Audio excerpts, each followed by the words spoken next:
What happens when two dudes get together to discuss living mindfully? That's a great question, because we don't know what will happen either. Raw, uncut, and unapologetic. Welcome to Men Talking Mindfulness with co-hosts John McCaskill and Will Schneider. Each week, we take an authentic dive into how mindfulness continually impacts our lives, deepens our relationships, and allows us to be emotionally alive. Now, on to the show.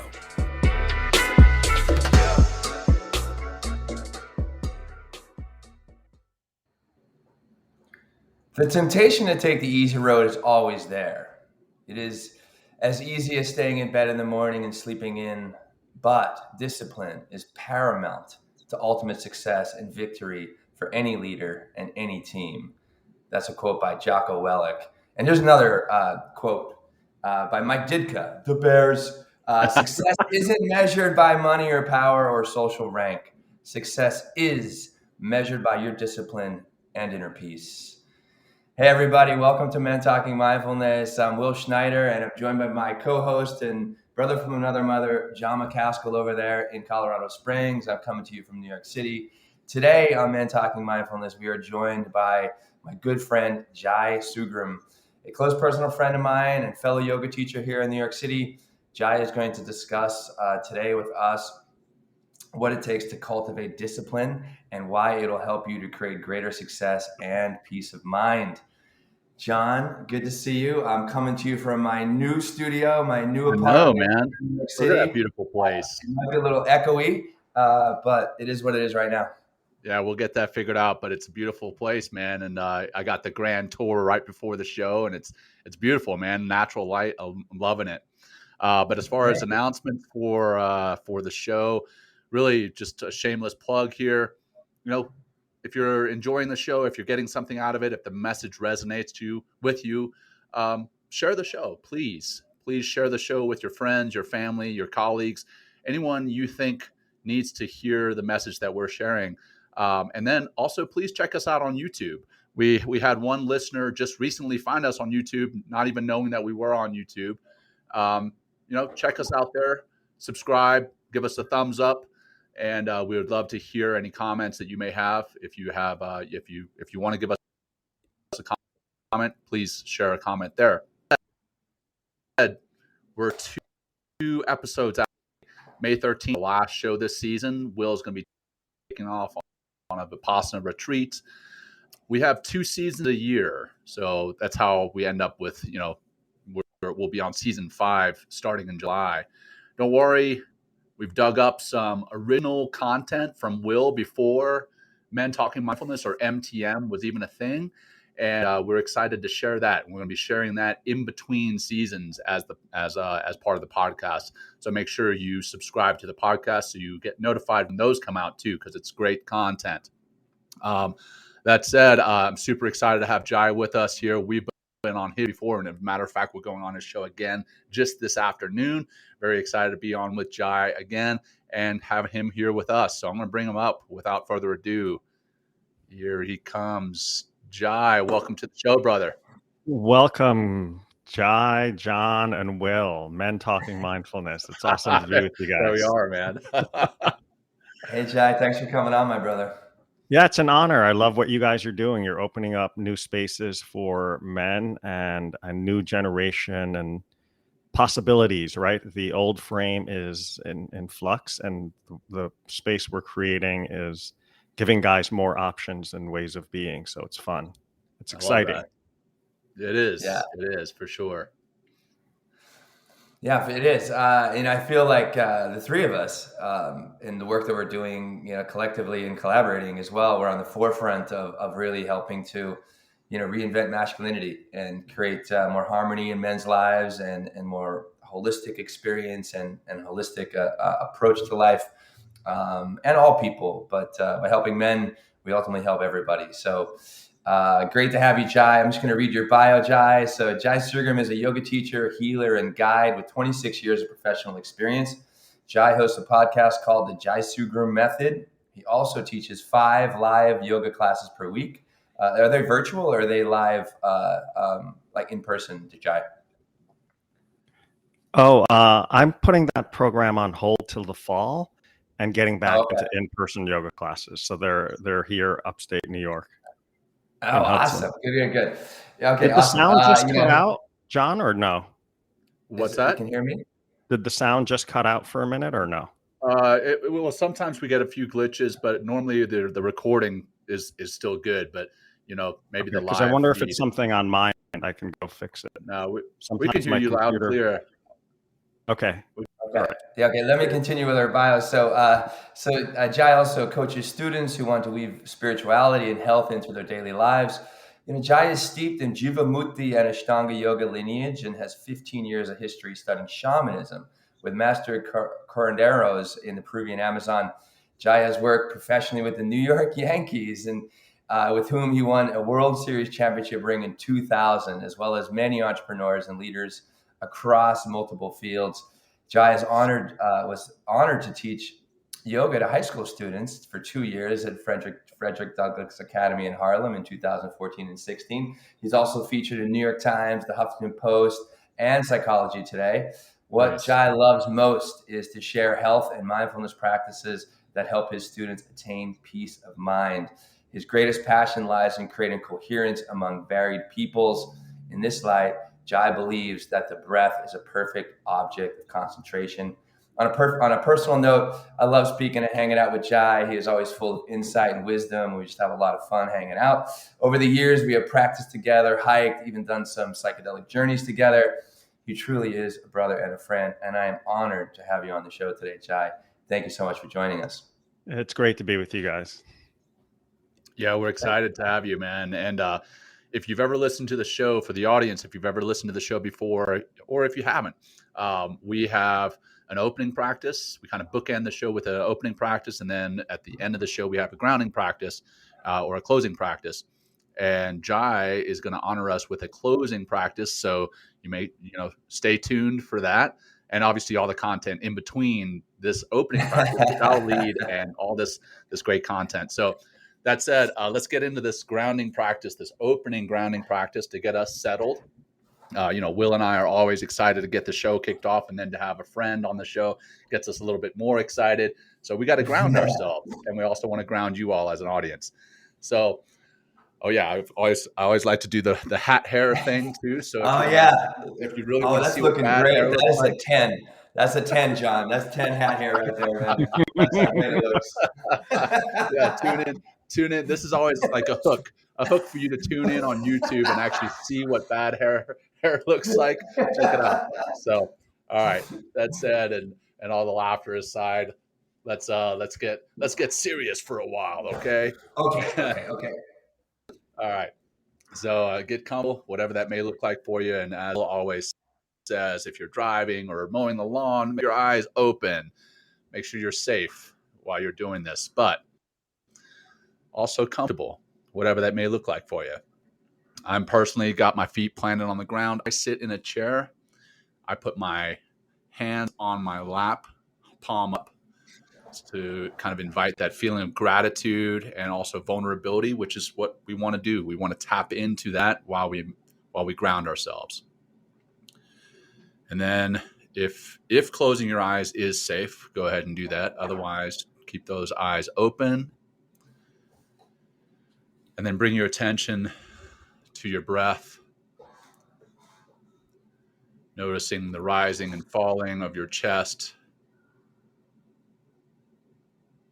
and belly, the expansion of your lungs as you breathe in, and contracting of your lungs as you breathe out. And just notice what you're feeling right now, both physically and emotionally. For me personally, I can feel some tension in my shoulder. You may feel some tension somewhere else in your body. You may feel some tightening in your jaw, maybe your forehead. If you can, try to loosen that. If not, just be aware of it. Don't feel the need to judge it. Just be aware of it.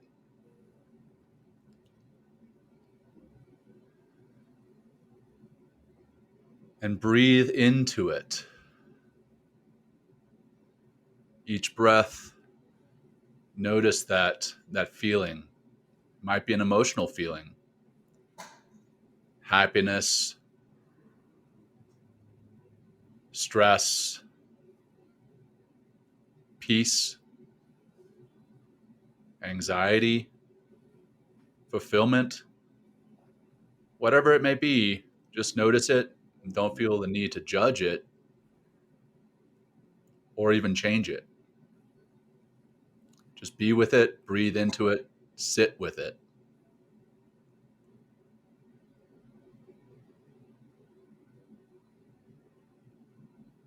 And now let's do 3 deep cleansing breaths together. Begin by breathing out as much air as you can.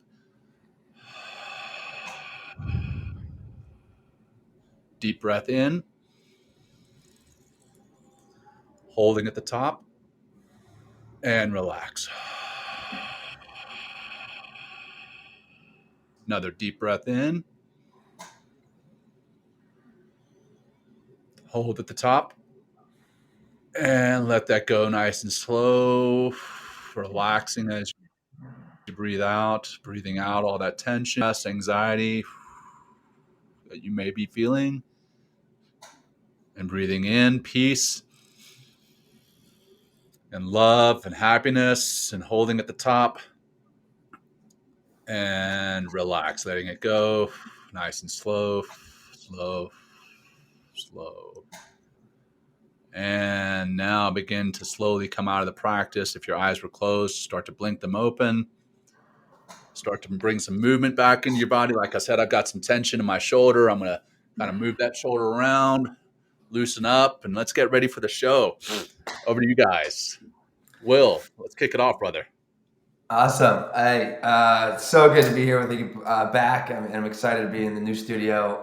Jai, what I would love to know is, like, why have you enjoyed teaching all these years? I mean, it's 26 years of teaching and such a variety of modalities in which you teach in. So what continually brings you to the work? It's something beautiful. I dove deep because of the energy of death. A long time ago, when I was younger, my little brother and I were best friends. We lived in New York City. We went to the same college, even though we're 4 years apart. And he died suddenly at age 23 in a motorcycle accident. And so I was in denial about my pain. I pretend I was the oldest of 4, and I've never seen, my dad's a big military guy, the most masculine guy I've ever seen. And he was the first time I've seen him get emotional. And my mom was devastated and everyone was emotional. So I held ground as a rock, but internally I was angry for my best friend being gone and someone I truly admired. We had that hyper masculine jocular relationship where we teased each other, but underneath it, we really admired one another because we had different skill sets and energies, and we lived together. So he was yanked out of my life. And I went into mindfulness and yoga because partying didn't work. Running marathons didn't work. They sort of like helped, but they didn't ease the pain and have any softness about the situation. I didn't realize where souls went. So I went deeply into yoga and shamanism, and it answered the question with such profundity that when I now walk into a yoga room, I know that these teachings can give a mother who has lost their son peace. It can give someone who has just been fired from their job and wondering how they're going to provide for their family peace. It can give someone that's stressed out about an upcoming interview peace. So the reverence for and the fact that even though there's 70 people in the room some might be just coming for fitness, some might be just coming to wring out a little stress. But I know that these teachings may touch one person in a profound way. And it makes me take all of the Jai stuff out of the way when I walk in the room, because I have reverence for the eternal nature of the teachings and the fact that I view the mind as a tool, just like a hammer, and to help people identify with using it as a tool and making the mind a friend. It's just utter reverence. Like someone once asked me, don't you get bored saying the same phrases, like inhale, reach up, look at your thumbs? And actually, I think I've said it thousands and thousands of times, the same things, but they're never stale to me because of the energy that's called the presence that you bring into the room. Like last night you came to class, which is ironic. It's like such good timing that we're doing the podcast, right? Like the energy of the Vinyasa Krama, when everyone's sunk up in the same time, that's unspeakable. You have people of every political denomination, every race, every culture, every religion in that room. But there's no doubt that we're all connected when we hit that timing and rhythm. And the reverence for the technique makes me approach it as get your ego out of the way, dude. This is the highest work we could I'm so lucky to not be deep in the comment threads arguing with people to verify my existence. Here's a space where people can come in and feel self-love. They can feel accepted. They can feel at home. And so that's what that thing for my brother, my own quest, and the fact that the answer is in mindfulness practice. The healing is in mindfulness if one has the discipline to do the work little by little by little by little and build a personal practice that they can find peace. That is the most motivating reason to keep going with this. Like sometimes I get tempted, like, is this really the career I'm going to do the rest of my life? And I'm like, if my life is in these chapters, like what's the next chapter? I look at like the next chapter is I get deeper in my practice and help more people, right? Instead of getting a real estate license and becoming a real estate tycoon. Like that's an option. I have a big Indian brain. I could do anything I want, but the world needs more of us coming together and more healing and more integration. Like it's all over the place. And these are opportunities. It's like, finding gold in the gold rush or striking oil. Like that's so rich for mindfulness teachers because the mind is being pushed all over the place in society.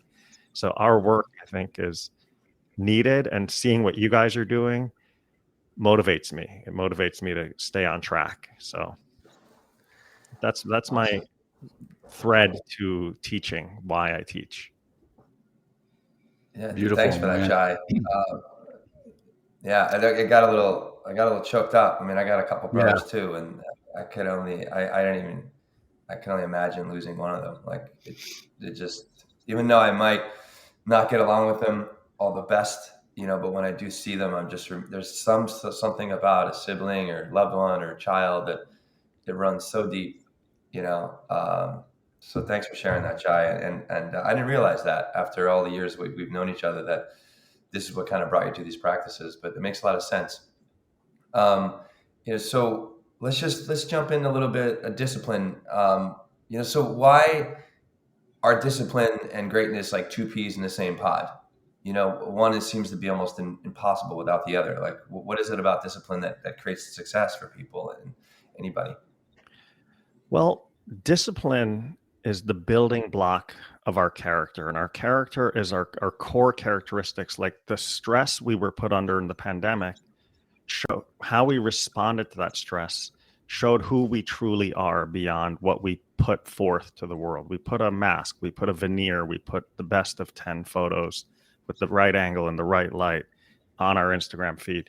But underneath it all is like, when you are stressed, your wife or your partner or your employer, your business partner or your closest friends will see who you really are if you lash out in anger before choosing a breath and choosing a loving response. Like those kind of things.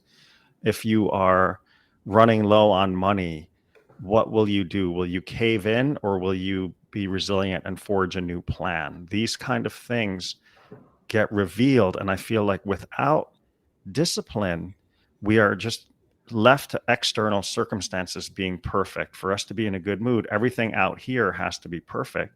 And in reality, Will, you do Vipassana meditation training, and you've gotten in touch with this true cosmic teaching that change is natural. There's nothing we can do about change. All things change.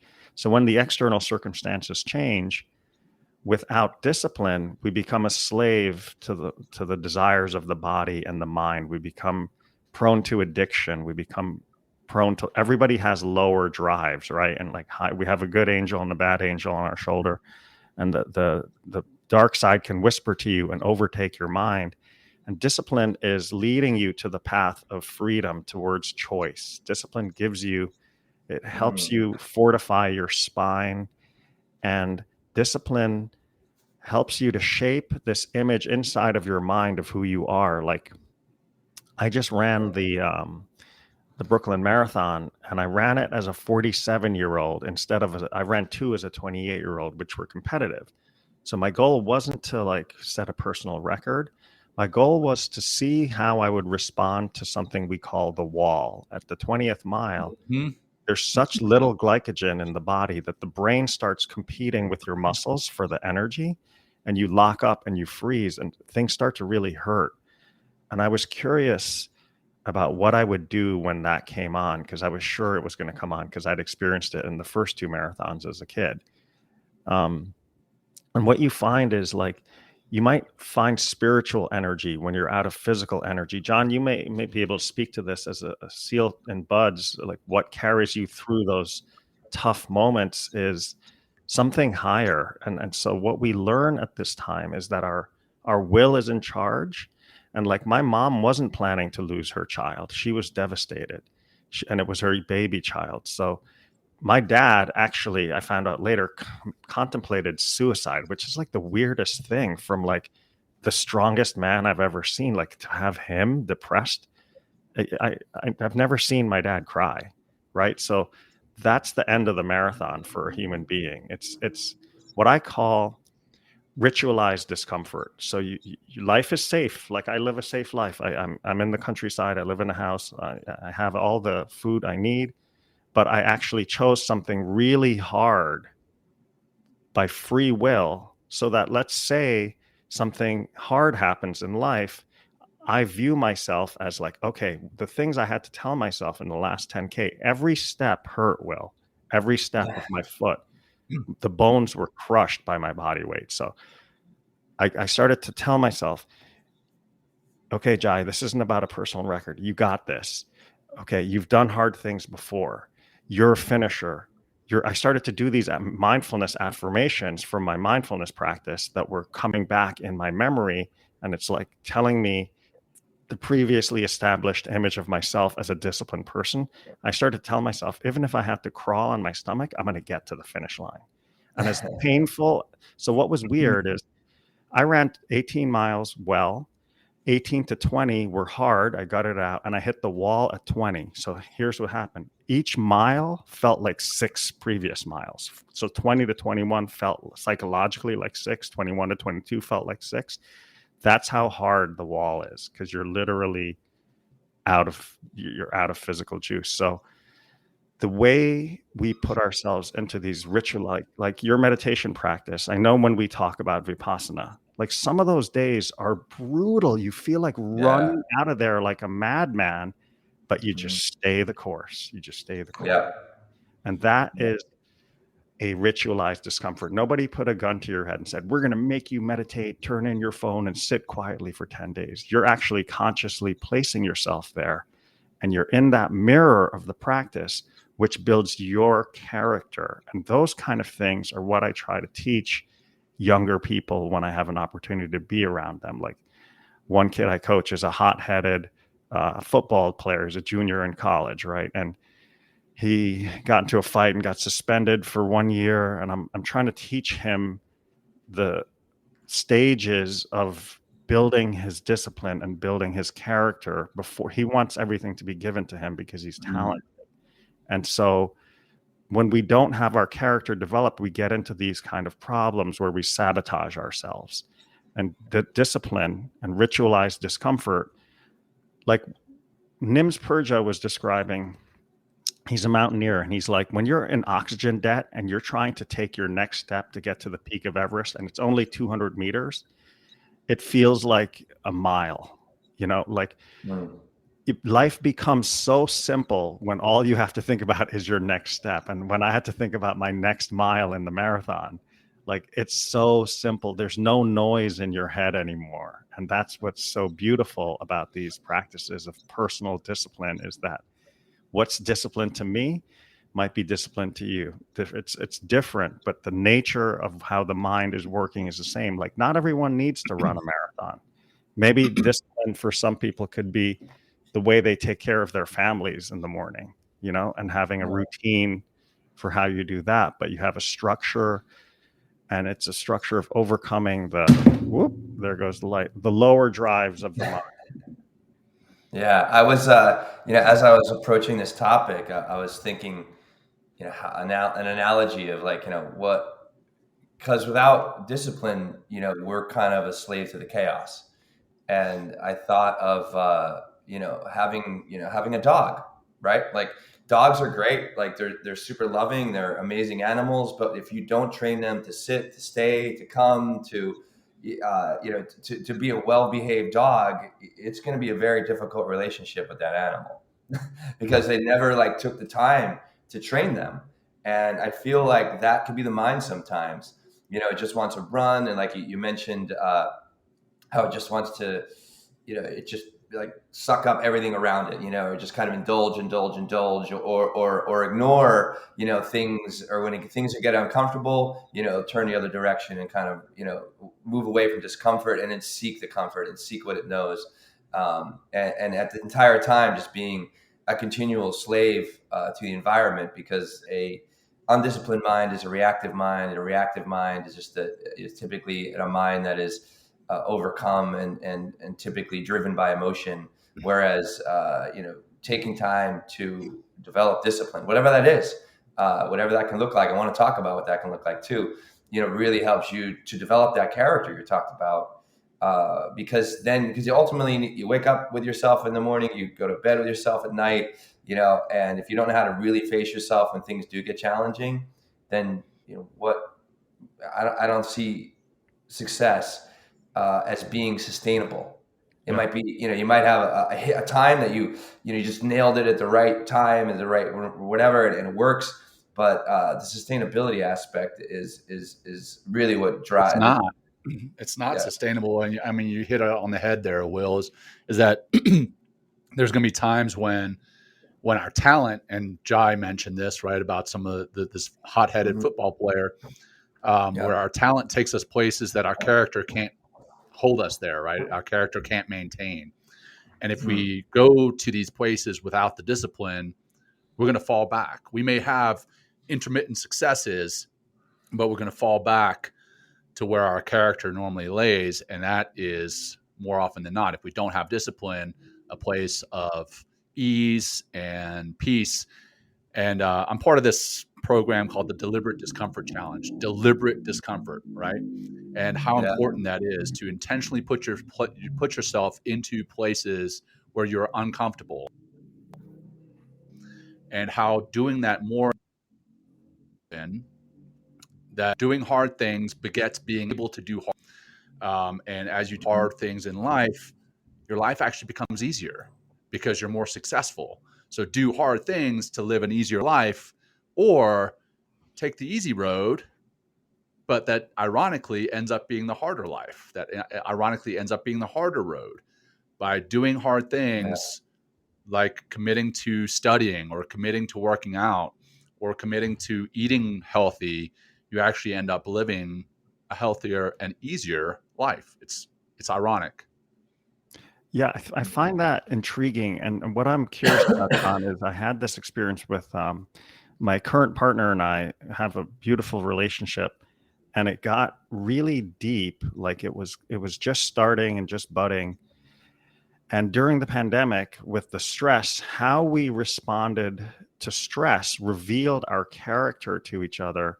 And we started, it bonded us, because the admiration. What I feel is, like, I want to ask both of you, does discipline and seeing someone else's discipline, for me, it builds trust.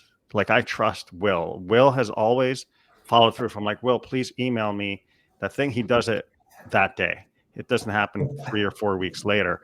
And his discipline makes me be able to count on him. And we're kind of like in the zone together. I know I could lean on him. And when people don't have discipline, I don't judge it.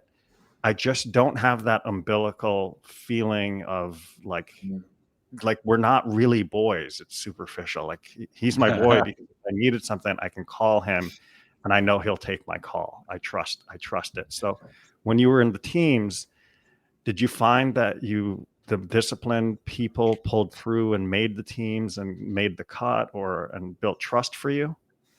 Oh yeah, 100%. You know, um, there are those who see cracks and make teams that you can see pretty quickly that they somehow, again, coming back to that talent will take you places where your character can't hold you. There are those guys who their talent got them through buds somehow, got them through training, got them to the teams, but then their character, the flaws in their character, the lack of discipline showed through pretty quickly. And with that lack of discipline came a lack of trust in them. Now, they're few and far between, but they are there.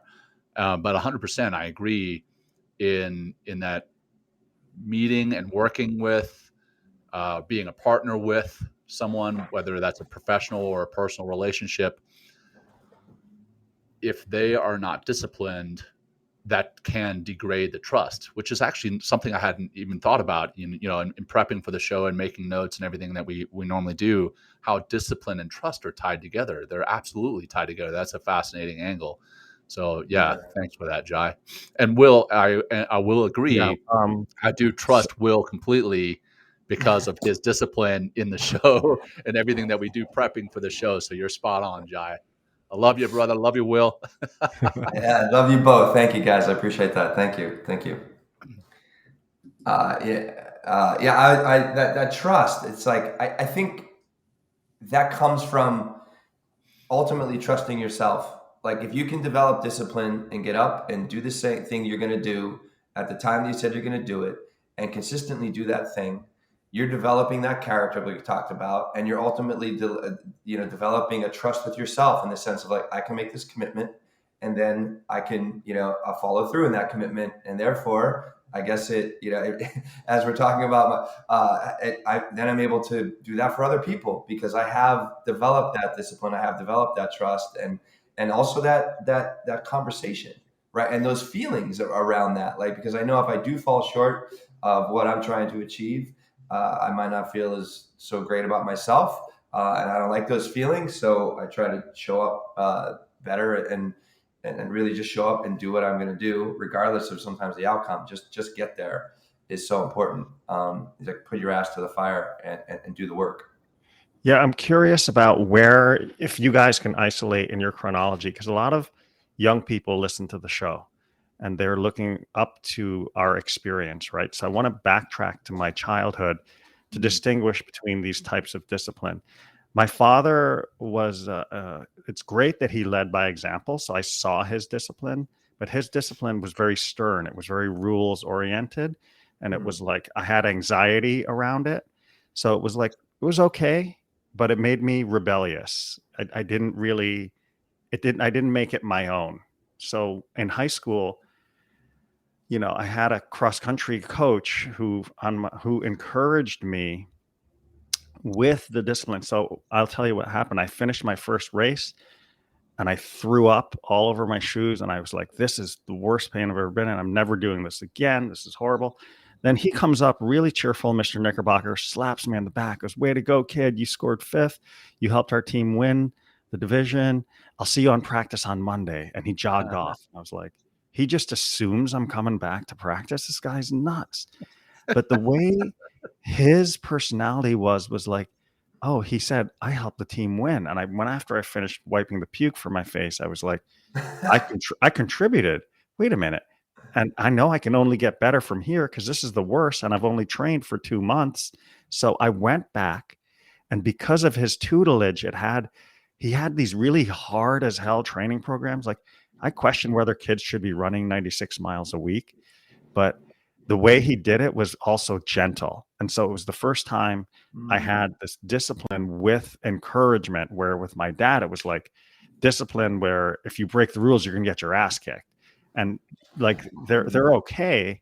But having both, the one with my coach, right, it made me build myself up from the inside. Like, I had a desire to build myself up for my own good, not only out of fear and out of like what if you break the rules of the house? You're bad. It wasn't like you're bad. It's like, be disciplined to be your best and to be a contributor. So having the good fortune of a coach like that at a young age was where what happened is I transformed into a distance runner. I think sprinters are born. Like, you got to be born with fast twitch fiber, and you're fast. And you don't see those guys keeling over and puking. They're like still standing up after the 100 or the 200. Distance runners gut it out, and you have to have talent, but you have to also be made mentally. So it was the time where I transformed, and because I transformed, it started me on this path of like, this is infinite. Like, it doesn't have to stop here. It can go into academics. It can go into the approach of how I date. It can go into the approach of how I pursue my career. Like, you don't, like, I am not fixed. I don't have to be fixed. I don't have to be one way. With what he taught me, and I know this not like linearly when I was in the situation, I know it as an adult looking back. What he taught me was that you can transform with the currency of your own effort. Like, discipline is a currency. It's like money. It's like the way I said I could count on you, Will. That's a form of like cash. That's like bankable. Like, if I'm in deep shit and I have a few people I can call, that is currency. Unfortunately, we are so isolated that some people are in such suffering, they don't have anyone to call. And that's where the character comes in. When they build their character, they'll be able to lean on, they have something to offer. And without discipline, we're left alone with our desires, and our desires spiral us out into negative spaces. So it's kind of weird. Like Jocko says, discipline is freedom. I've come to understand that as a deep truth. Like, discipline gives me options. It gives you options. Without discipline, you have very few options. So that coach, for me, is where it started. I'm curious for you guys, where you connected to this energy that you're carrying now that we're all three resonant with. Can you think back to where you got that lesson? Was it your father, an uncle? Yeah, my father was very similar to yours. It's just like kind of an authoritarian household. And I was in oppositional defiance all the time. Like, I didn't like to be told what to do. I think if he would have asked me to cut the grass or do this or do that kind of chore and said, hey, today, can you do this? I probably would have responded very differently. But he would just be like, cut the grass today. I'm like, and I wouldn't cut the grass, and he'd get mad. And I probably enjoyed that a little bit to make him mad, I guess. I don't know. I was an SOB as a kid, especially as a middle kid. So I guess, I don't know. I think my discipline definitely started with me wanting to be a better basketball player. I remember going into, I think it was my junior and into my senior year, I just I started getting up at like 6 o'clock in the morning and trying to shoot like 200 jump shots before school. I just wanted to do this. I think it was like, I was studying basketball. I was studying other successful basketball players and doing all these camps in the summertime. And they're like, you got to put in, 100 or 200 shots a day. And I was like, all right, well, how am I going to make that happen? And I did. And I had a pretty successful career. I really enjoyed playing ball. And then it took on a whole new life for me after when I was 27, some woman broke my heart. It was probably definitely the best thing that's ever happened to me. And from that heartbreak, and I was literally devastated, had no idea who I was, where my life was going, because I was just kind of, living the life or the narrative that, my parents and my family, expected of me. And through this heartbreak, that narrative was completely shattered. So I needed to build myself back up. And thankfully, somebody in my space, there's no such thing as coincidences out there. It's all, part of the grand design. Someone mentioned The Artist's Way by Julia Cameron, which I really credit for me being in New York, me being here, me changing my entire life. And part of that book was developing the discipline of self-reflection by journaling every morning, 3 pages, stream of thought, whatever it is, doesn't matter. Just put it down, 3 pages, finish 3 pages, and do that first thing in the morning. And I began to experience a lot of healing in that, as well as started to develop the character like we talked about, started to know myself on a deeper level. And from that moment, that was like my first real like mindfulness disciplined practice that I still carry on today. And that's led me to meditation, it led me to yoga. It's taken me to Vipassana, and it's helped me to create the continual success that I am creating, because I developed self-trust. I've I know I count on myself, and also I know that regardless of how challenging something is, I 100% will pull through. I don't know how necessarily, but I just know that I can achieve and I can move through that obstacle, regardless of what it is. So that's kind of where that's where it started for me. Yeah. You've built that faith in yourself, Will. And it's funny. I posted this morning on LinkedIn a picture of the old Saturday Night Live skit with Stuart Smalley, where he would stare at himself in the mirror and say, "Hey, I'm good enough. I'm smart enough, and doggone it, people like me." Well, as funny as that skit is, I actually worked it into a speech that I've recently done, and I'm going to keep it as part of it. That those positive affirmations, where you build yourself up, and you may not be staring at yourself in the mirror, maybe you are, and that's great, but you might be doing exactly what you talked about there, Will, is journaling and writing those positive thoughts and kind of training yourself to think positively, which I think a lot of us learn is or through doing hard. Maybe it's, if you're not an athlete, maybe it's the debate team or something that requires a lot of effort and discipline. For me, Jai, it was the same thing. I ran track and cross country. My coach, had that. You kind of have a love-hate relationship with your coach. The guy, I'm still very good friends with him. I stay in contact with him to this day. He was like a second father to me, but he put me through hell. And I was the same way. I never vomited at the end of a race, but I vomited on many a workout. And I'm not saying that vomiting is the way to discipline, but I'm just saying that it was the case. But cross country was for me. Basketball was for Will. Kobe Bryant comes to mind with basketball and discipline, right? Kobe Bryant would go out before the team and hours before the team and shoot hoops all by himself in the dark, before the stadium even lit up, because he wanted to be the best ever, and he ended up being one of the greatest of all time. Obviously before he passed. And then also, Jai, you hit on something that was really kind of hit a nerve for me, because I was talking to Will and Lindsay before the show about how tired I was yesterday, but the kids, my kids, I've got 3 kids, and I was basically solo dad last night because my wife was on call, and I was getting frustrated, and I was trying to be that authoritarian figure and being like, "Hey, you need to do this, you need to do that," and I'm doing the knife hand, kind of what the military leaders do.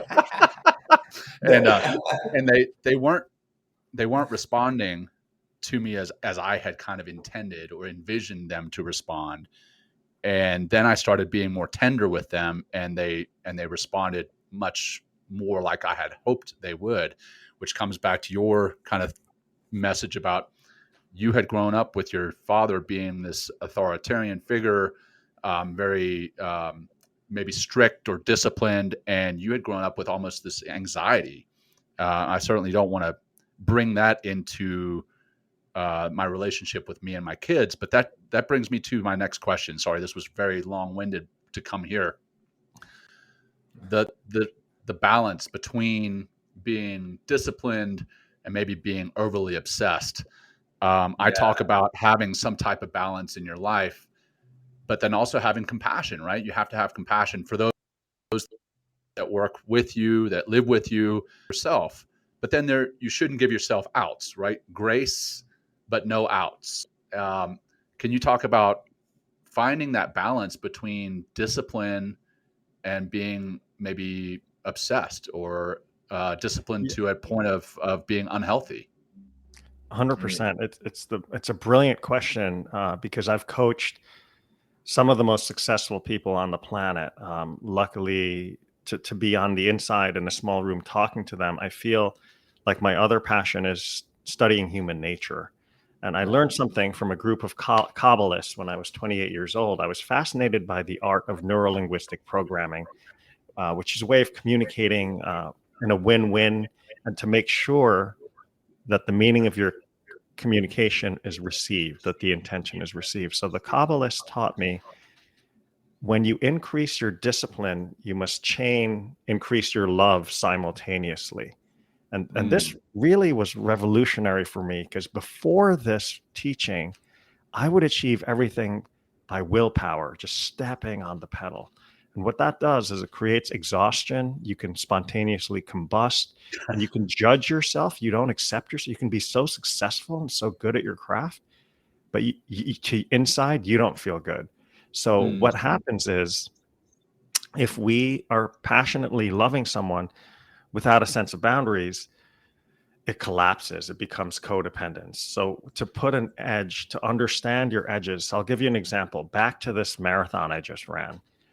I reached the 20th mile, and every step hurt. And part of Jai wanted to go, you son of a gun, you're going to gut this out. And even if your feet break, you're going to keep this pace. And another side came in and goes, you're 47-year-old young man. You can run and you can walk. And you know what you'll do? You'll avoid an injury. If you gut this out like a nut job, which you're capable of, you're going to hurt something, and you're going to spend a few months in rehab.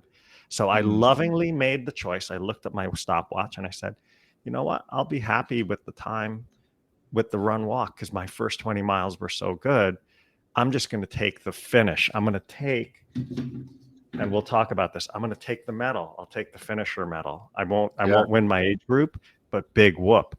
I made a loving choice because of that lesson from the Kabbalists. I brought love in, and I said, if you want to improve this time, just train for Philly, and you'll have more months to prepare, and that extra preparation will bring your time down. But be satisfied. You are hitting the wall.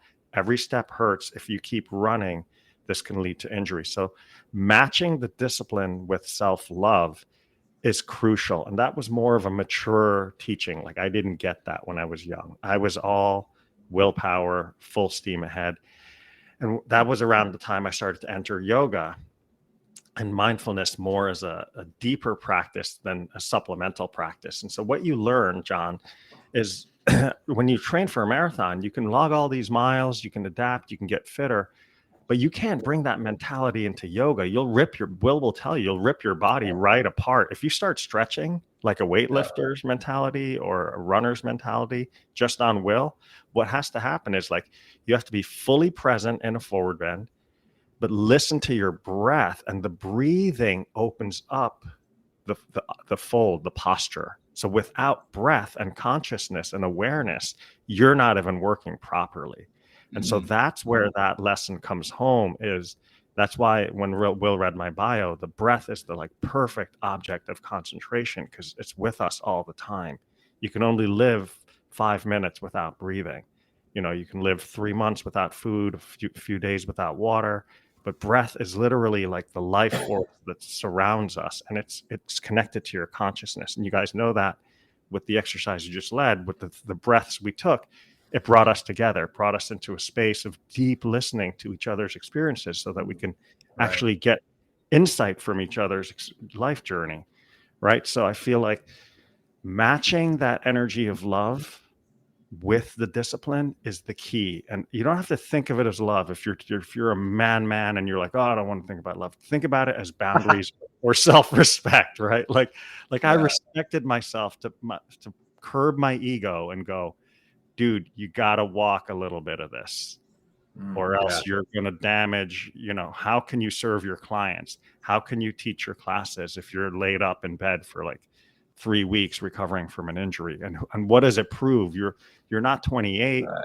You're not going to break the bank. You're not going to win the marathon. You're just doing it senselessly. And what happens is, this is the key, it becomes discipline without love becomes self-flagellation.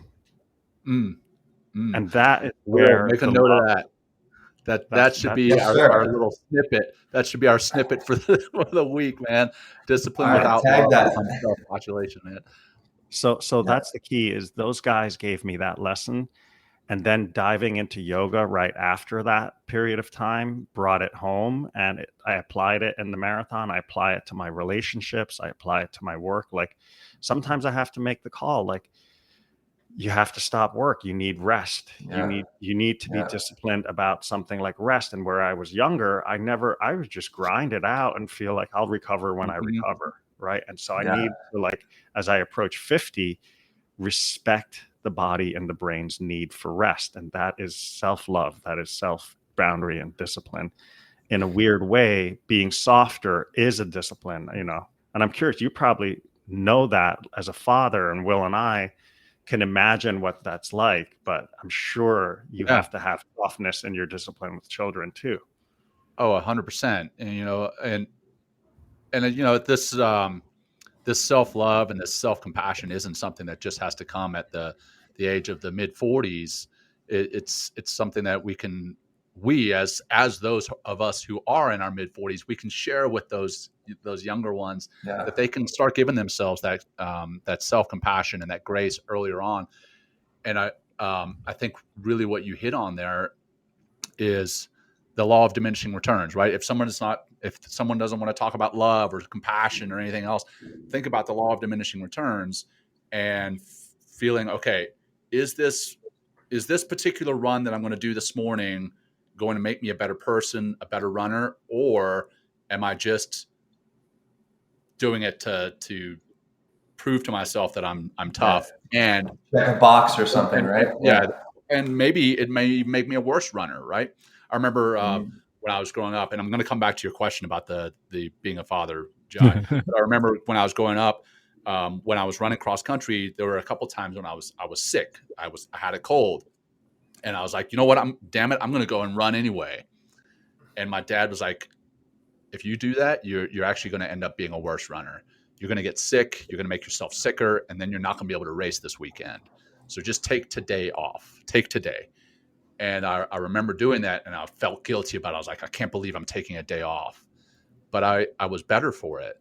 And I think that's the important thing, is that people understand, like you said, Jai, you could have continued running that marathon and finished maybe faster, but you would have spent the next 6 months in rehab, and that would have been, you would have passed that law of diminishing returns long time before that.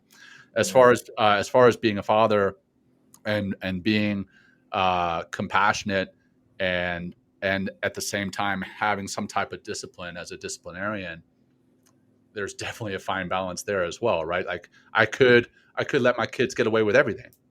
Hell, okay, I don't want to discipline them at all, and I'm going to let them get away with everything. Well, one, my house would be complete disaster, even more so than it is. Um, but then on top of that, what am I teaching my kids? But the other side of that, if I'm continually giving them the knife hand, like I was demonstrating before, one more YouTube hit. Hey, you got to look for the knife hand. You got to watch this.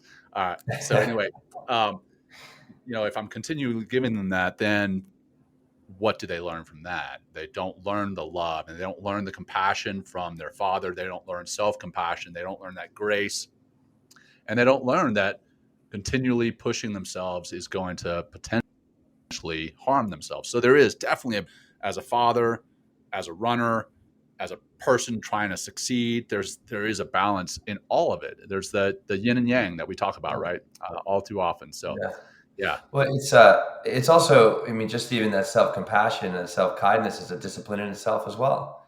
It's another practice that I think that we overlook, and I think as men sometimes we overlook a lot, because we can be very inspired by other people around us, like crushing it and doing all this and throwing in 15 hours a week, or like, throwing in an extra mile or something like that. And that self-compassion and just easing off the gas a little bit once in a while is important. And actually, I wanted to bring up this quote by Leonardo da Vinci. And he says, every now and then go away, have a little relaxation, for when you come back to your work, your judgment will be sure. Go some distance away, because then the work appears smaller and more of it can be taken in at a glance, and a lack of harmony and proportion is more readily seen. Again, that's Leonardo da Vinci. So there is that balance. I think there's always that balance, right? It's like work, work, work, work, work. But like, for me, what I've learned living in this intense environment in New York City is, and I've seen this when I teach Jai, like after, like if I haven't taken like a significant break or at least a couple of days out of the city, somewhere in nature, or definitely just out of the city, because the frequency here is so high and it really kind of jacks me up. After, it has to be like 8 weeks. And if I go beyond like eight, 9 into the 10th week, I would see myself in the studio, Jai, like freaking yelling at people or like being an ass. I said, put your right hand down, right hand down, right hand down. And I'd be like, what am I doing? It's like, I get aggressive yoga teacher. Yeah, like aggressive.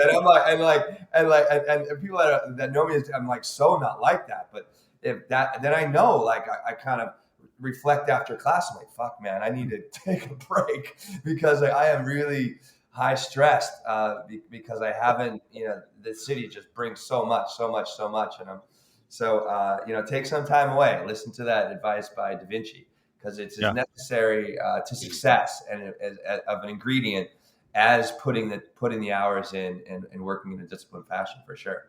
Yeah, tempering the intensity and learning, like we each have a rhythm, right? And you have to back to the breath. When you're doing mindfulness, your intuition tells you when you need to hone and consolidate energy and when you need to, when you're putting out energy. So without that balance, there are some people, when my personal training career first started, that I saw, this is really weird. This is so weird. I would walk Fifth Avenue at 5:30 in the morning to go up to the Peninsula Spa, to the most expensive health club in the planet, with all millionaires and billionaires. And I was only like 23. And I made this weird connection because you'd go, I think it's St. Patrick's Cathedral, the big church across from Trump Tower. On the stairs are all these like homeless folks and some drug addicts sleeping there. And I would walk by them. And then one day I realized that some of my clients were similar to the drug addicts, and it's to the homeless drug addicts. And it was really a strange thing for a young guy to wrap his head around, because I was like, these people's lives, they're outwardly so successful. They're written about in Forbes magazine, but they're addicts. They have zero time to themselves. They don't even know their children. The nannies are raising the kids. And I didn't attack them. I just found this correlation that was like, how could a billionaire be like a drug addict? And I really perplexed. Now I understand. I'm 47. I've lived a little bit, but that realization that success without this thing you're talking about, Will, without the sense of rhythm or the sense of creating time for the opposite intensity, is like smoking crack. It could be just as similar, because you're just spinning your wheels in obsession, right? And you think it's just self-aggrandizement. It's just building more ego, but it's no space to turn to your fellow man and take a breath. And part of it is like, when you get so rich, it's so competitive and so backstabbing in that world that there's very little trust. There's little camaraderie. It's more about, like, again, feeding the ego. So I found that without the love and the balance that you're talking about, that it's just similar to drug addiction. Behavior addiction can be like smoking a really hard amphetamine that burns your brain out.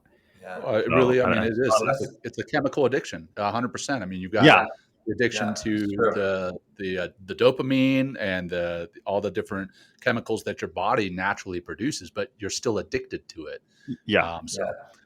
That said, lead to a breakdown. Let me just, it'll lead to a breakdown though. You can go hard and go hard and go hard. And then what, you have a nervous breakdown, you end up in the hospital with an ulcer or, something, or if you're an athlete, like your shoulder's fucked up, your hips or something else is going wrong, your foot. And then what happens? And if you don't have that, if you haven't developed the discipline of easing off the gas and finding the other side of the go, then you're really going to be screwed up, because then you're going to take that as a reflection on yourself that you're weak, that you're or you're just going to go crazy, because that's why the pandemic you brought up a little bit here, Jai, was so difficult for people, because it radically shifted the typical way that we approach our lives. And I was I mean, John and I found each other, I mean, within the show during the pandemic. But I knew, I mean, that everything was going to be all right, because here we go. Like, I'm in the trenches, but I can see the light, because I've been in the trenches before, and I know how to pick myself up and out and carry myself forward with whatever, the battlefield, if you will, or whatever the surface of play is. But that break is so important. And so is like eating healthy and taking care of yourself. Like, that's a discipline here as well. We're just talking about kind of like being ambitious, and moving forward with things that we're doing. But how about the things you're putting in your body? Mm-hmm. Which is very important, because that's going to, we talked, I love, John, that we have this nice balance within the show, that we have great conversations like about discipline with Jai, but then we bring in optimal hydration, we bring in Dr. Umanaidu and talk about like the brain and food and mood and those types of things, because that is just as important as anything that you want to do, is how you're treating your body. And maybe that's a great place to start for people. It's an easier discipline in the sense of like, it doesn't necessarily require you to get up at a certain time or do a certain thing during the day, but like, taking a little inventory of your health, of the food and the things you put in your body, that could be a place to start. And just like we talk about dominoes, John, it's like one leads to the next. So if you start to change and create discipline and practice a particular aspect of your life, it'll take you to another one, and all of a sudden you have this wonderful set of discipline and organization in your life, and that's going to build that character, like you talked about, Jai, and that trust for yourself, and therefore you're going to be just more trustworthy and more kick-ass individual out there in the world, because you develop that grit and resilience. And I like what you said in your Instagram, Jai, is the obstacle's the way. And if you don't challenge yourself, you're never going to learn who you can possibly be. In Vedic thinking, it's to embrace the obstacle, the symbol of Ganesha, right? And I want to talk about symbols. There's two things I'd love to unpackage with, which is the use of anchors and progressive overload. So an anchor is like the Nike symbol for many runners, John, means, you're a little tired today, but if you're not, you should just do it. Once you get doing some of the runs, you feel better when you're done, because you just got going, even though you weren't motivated in the beginning, right? So the symbol.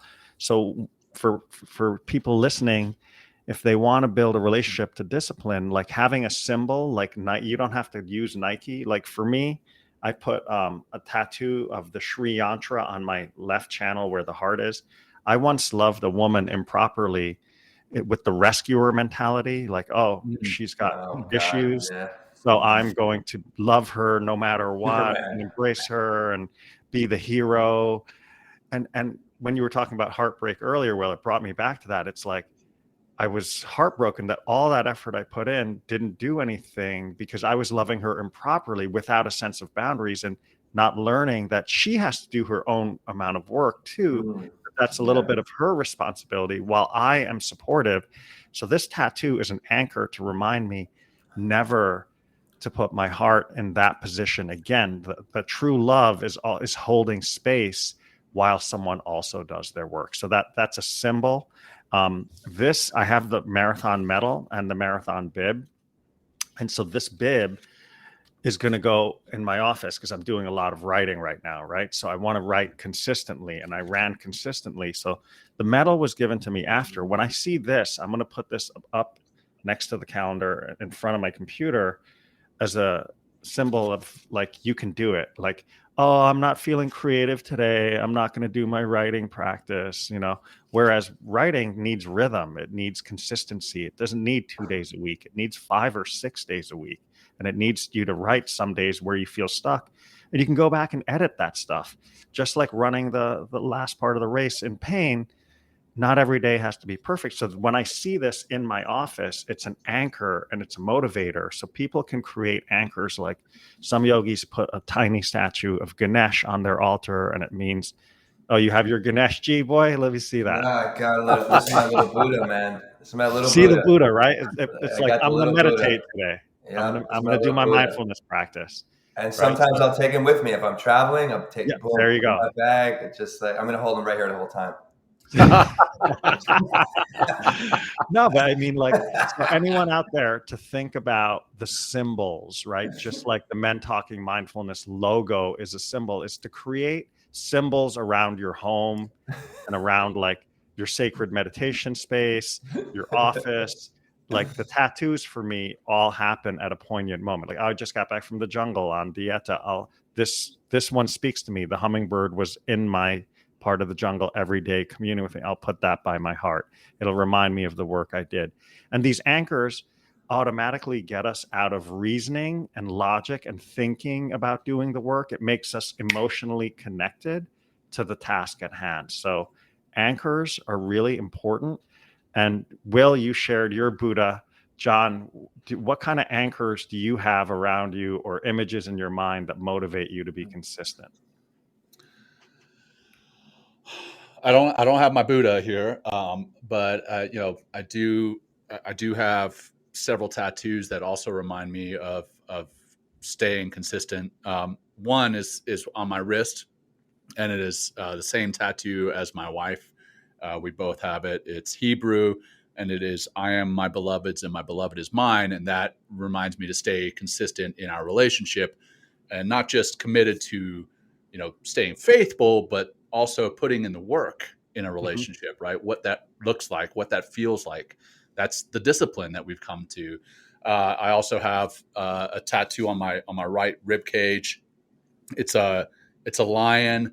It's a Scottish lion because my name is McCaskill, last name McCaskill, and it's actually there in honor of a fallen buddy of mine who used to make fun of me because I have this other small tattoo on my shoulder, and he's like, "Whoa, I'm sure that hurt a lot, didn't it, sir?"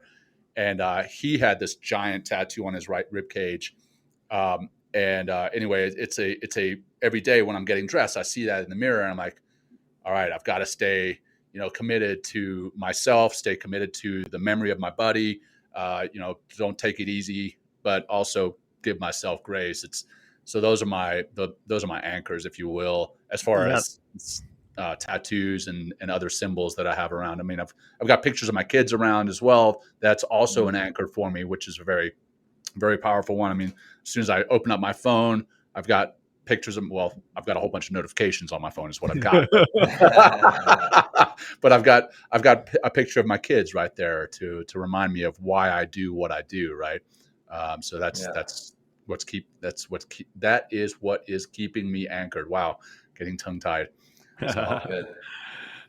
That's beautiful. I think it's very powerful for you to train yourself with anchors, and then the idea of progressive overload. So people don't have to go out so the question is, how do we eat an elephant? And the answer is one bite at a time. Yes. Right? I use that all the time, man. I use it all the time. It's like, I wanted to run this marathon, but I'm like, God, you haven't run in 15 years, dude. You can't do it. And then part of me is like, you can do it. So I started running around my block, and it was only 3 miles, and it was painful. I'm like, how could I run 26.2 in 5 months? And I'm training through the winter. But it went from 20 miles a week, 25, 30, 35. And when I got to 50, I'm like, oh, you're going to be able to finish this race. Then it built the confidence. But the fact is, you slowly, so people listening can go, oh, John's in former Navy SEAL, Jai's run marathons, Will's done all these Vipassanas, and where am I today? You don't have to look at it as the backstory is so treacherous. Like some of these runs I did, I barely survived like in the winter, and I'm imposing them on myself. But it was slowly building up in stages respectfully. I didn't start out with a 50-mile week. I started out 2 loops around my block very slowly. And so progressive overload is to respect where you were yesterday, last week, last month, and to just do a little more each time. And that's how you build the discipline muscle, is that consistency over vast grand intensity. Grand intensity will come out when it needs to, but to be stable and consistent in a progressive manner, I feel like is the absolute key. If that muscle is not strong and you are a young adult and you do want to be successful, that chances are you're not going to get there without discipline. And the way to build discipline is, the Indians say pade pade, slowly, slowly in Sanskrit. Slowly, slowly you build a yoga practice. Will didn't learn headstand in his first year. Like he went to yoga, he went back, and then slowly he developed a connection to the practice. He found teachers that inspired him, and then he went, oh, I'm all in. This thing works, and I don't know how it works, but it works. And then when you go all in, you unpackage the harder stuff, but you don't start from the glamorous place. You start from a very humble beginning, and you need a teacher or someone that inspires you. But to have faith that you'll get there one day is very important. Yeah, I think one thing I'll add, we got to start closing, Jai. And I want to hear, I know you have a training coming up. I want to hear about that and how people get in touch with you. But we kind of touched on, if you're having trouble developing discipline, get a buddy. We had a show about accountability. Like that has inspired me over. Remember Xander? I don't know if you remember. I thought it's like me and my buddy Xander used to, get up in the morning and go practice at the studio and do a little journaling together, and just to have that other person that is kind of matching. You might not even be doing exactly the same thing, but to go to the gym with somebody or go on that first 3 mile or 1 mile run with somebody, and you guys and you have kind of similar intentions of what you want to succeed in, that there's something about connecting with another human being that just makes everything seem more possible. And it's a great way to begin to develop discipline and create more success. John and I have gotten we are with the show because and Lindsay, we lean into each other when we need to. But also John and Lindsay, they inspire me continually to, do this thing for the show, and research this, and, put my mind into this aspect of the show. Because I have people relying on me, but I also, I feel like a greater inspiration, if you will, because it's more of a collective pursuit in what we're doing. So Jai, please, how can we find you? I know you have a challenge coming up. We'd love to hear about it, and our audience would love to participate. Yeah. So I'm excited about the Yoga and CBD Biohacking Challenge, and the aspects of biohacking that I'm interested in is living a long, stable, healthy life and helping others to create happiness in their own life. So that means lifestyle modification and supplements and good rest. So it's more the behavior modification and less of the tech side. And so I have from May 16th through 27th, I'm offering 10 sessions online. It's half-hour sessions. The mornings are workouts. The evenings are down-tempo self-massage and mindfulness practice for bed. I'm asking the participants to do no drinking, no smoking for 2 weeks. Awesome. And to really focus 100% on self-care. They'll each get an ebook with twice-a-day journal questions to follow. And each practice we're doing is going to be explained as to why we're doing it. And you're getting an education on how to really take care of yourself. And that key part is what we touched on during the podcast, which is the rest and reboot. So to get your body to do its own healing. And people can learn more about this on my website, jaisugrim.com, jaisugrim.com. And all they have to do is sign up. And there's no fee for the 10 sessions. You just buy your supplements, your CBD supplements. And then there's a rhythm. One's for sleep and one's for the morning, the daytime. And then there's an ointment for self-massage. So it's a really healing practice. And that's the kind of stuff I want to offer and share. And it's just before summer. And I feel like shedding the skin of the pandemic with some self-care and stepping into the heat of summer, it's well positioned for that. So. And that's also on Instagram, Jai. What's your Instagram? My Instagram is Jai Sugrim Yoga Method, and my podcast, which we're going to do right after this, is the Jai Sugrim method, and it's on all the Spotify and iTunes, Apple. Awesome. Right Thank on. you so much, Jai. It was great to see you yesterday. It's great to have you on the show today. Helping us. This is really amazing. I love this conversation, John and Jai. I think it's going to be very helpful to our audience because this is what it takes. There's a lot of freedom and discipline. And if you don't know what that means, then you really got to discover that for yourself because it takes doing in order to get to that place of freedom. So anything else, John, before we close? Just Jai wrapping it up with that 1 minute closing practice. Love to Yeah, hear done. that. Okay, sorry. Okay, super. It's my honor to be here with you guys. So cool. Okay, let's set up and the option to close your eyes or relax your gaze in a soft way. And let's take a deep breath in through the nose. And just breathe out of the mouth. Once more, breathe in through the nose. Breathe out of the mouth. Now stop the breath control and let the breath breathe you. And as you're still, allow your imagination to open up and bring yourself in your awareness, in your memory, back to the last time you had a really powerful, positive experience. For me, I'm feeling the class that I taught last night, which was like the first real opening of in-person yoga since the pandemic happened. In New York, I haven't taught. So whatever it is for you, I want you to feel the energy in the air, the colors. Was it nighttime? Was it daytime? Notice all the elements of that experience. And imagine that you're right there, right now. Fill yourself with that positive chi.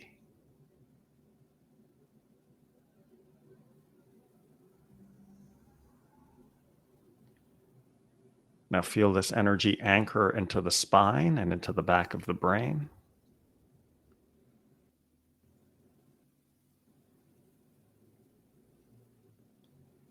And know that it's a resource for you to lean on at any time in the future, that there are a lot of positive experiences inside of you.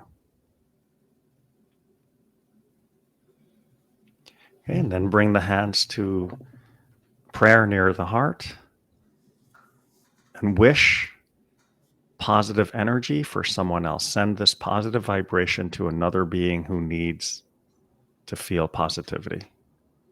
Send it psychically.